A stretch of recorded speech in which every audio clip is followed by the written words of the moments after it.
Welcome to the Wendy Sashimi Podcast, where I keep it raw and real. Season 3, Episode 4. You may feel like the world is burning all around you and hopeless that you can't do anything about it. But here's my podcast, where you can listen to my trivial problems and the little droplets of joy I drip in the world. So let's get in it. Today is day 1 of heavy bleeding during my menstrual cycle, whatever phase you call that. I didn't get great sleep last night because I woke up in the middle of the night with immense cramping.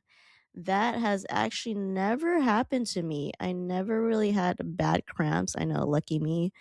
But now I'm feeling aging more than ever at 36. And yes, I purposely wanted to start off my podcast talking about my period because anyone who is uncomfortable or shames someone for talking about their period, I don't want you listening to this shit anyway. So bye, bitch. I'm holding my mic differently because I saw a YouTuber do this and I thought, wow, that looks a lot lighter. Instead of if you're watching this on Spotify or YouTube, there's usually this handle that goes over here and that connects to the stand. And so some people hold it like that, but I find it to be very heavy and flimsy. So this is a lot sturdier, and I can control that the mic is directly under my mouth. Better to transmit my voice. All right, everyone look at me. Listen to me. Let's get in it. I know a lot of you are curious how finding my wife is going. I'm single, still very, very single, and not pursuing anyone happily. I feel like I didn't convey what I wanted to convey in my Dating 2026 video in my YouTube. And to be honest, I feel like I speak better on podcasts because I'm just focused on speaking, right? But in YouTube, I'm focused on the lighting, where I'm speaking, other contents of the video. I don't know. It's a little more chaotic in my mind. But with podcasting, I can convey my language better. And in doing this video, I don't seek to be understood. I think there was some misunderstandings in the last video, but I want to take it as a lesson to make myself clear and take more time to convey my message better. Overall, all in all, I see any feedback as perfecting my craft. So I'm never like, oh, I shouldn't have made that video. Like, I don't regret anything I say in life and anything really. And I know a lot of people are like, you should be careful what you say on here and there. The thing is, you can waste your time to keep trying to explain yourself.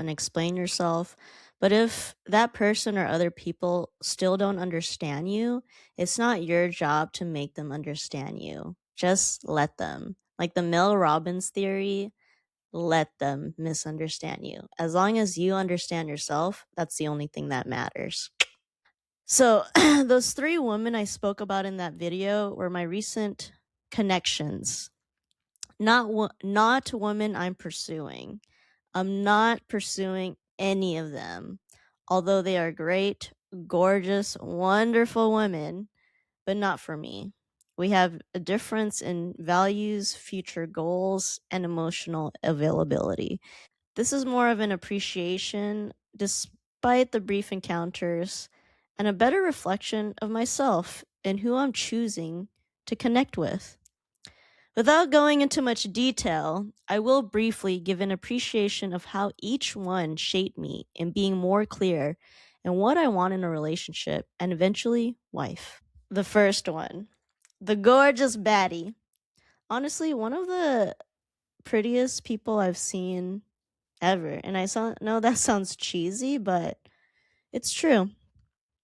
I met her 2 weeks after her heart was shattered by her previous lover.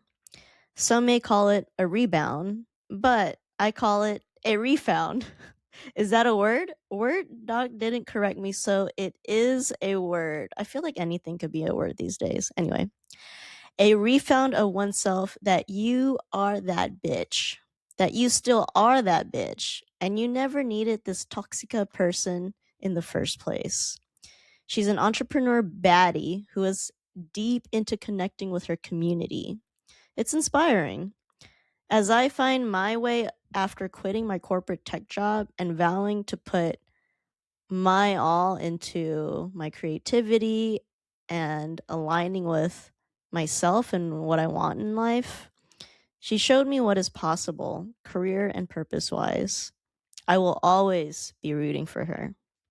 Why it won't work. Some people may say, "Oh, she sounds perfect. Why don't you go with that? Why are you always looking for something wrong?"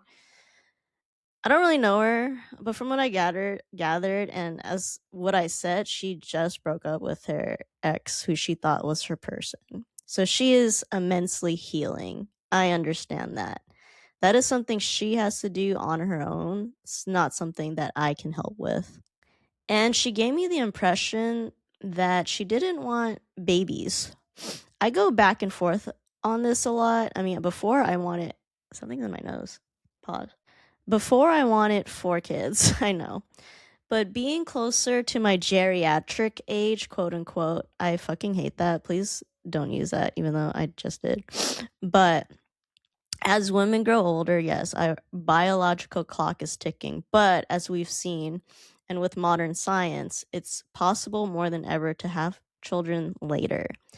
And I don't want to close that door completely. I actually would love to have the option if I choose later. She's a beautiful human being, once again, from my brief encounter, but it's best we support each other as friends. Number 2, the yoga baddie. I wasn't attracted to her at first because of her Asian bangs, but the more I looked past that, I became very attracted to her. She is truly one of the kindest souls I have ever met. I mean, she is a yoga instructor who practices Zen, peace, and love. I can just feel that she doesn't have an evil vein in her body. And as someone who does, I'm quite evil sometimes, I find her to be quite balancing for me. I have been better at boundaries, and I know I don't have to fuck everyone I find hot. I love taking 2 of her classes a week, so I don't want to mess anything up. I think because of the clear boundaries between student and teacher, I am more calm and I practice active listening. That is the type of communicator I want to be with my future wife. A partner who is calm and listens before speaking. Not usually my strong suit, but with this interaction, I have learned to become better at it. Number 3, the creative baddie. Phew, this one. I know she listens to some of my episodes, and I'm actually going to send this to her just to preface like, hey, you're probably going to notice I mention you, but I want to be clear. I value our friendship very much. We're just friends. But I have to be honest and say that out of all of the crushes I've ever had, she's shown me out of anyone that this is the type of person I'd want to be with. So once again, we're just friends, but I wanted to shine some light on this appreciation.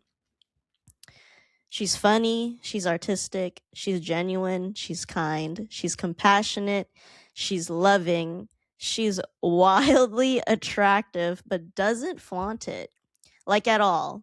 But maybe it seems like she does because it's effortless and she's merely existing. She's also in a creative career, very talented, inspiring. I have expressed interest before, and we've gone way past that.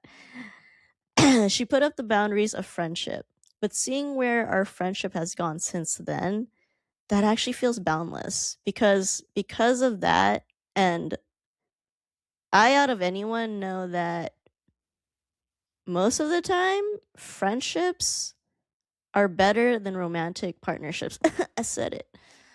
Well, especially someone who hasn't been in a romantic partnership in a long time. Especially as someone who has strong, long-lasting friendships, I know that those are super important.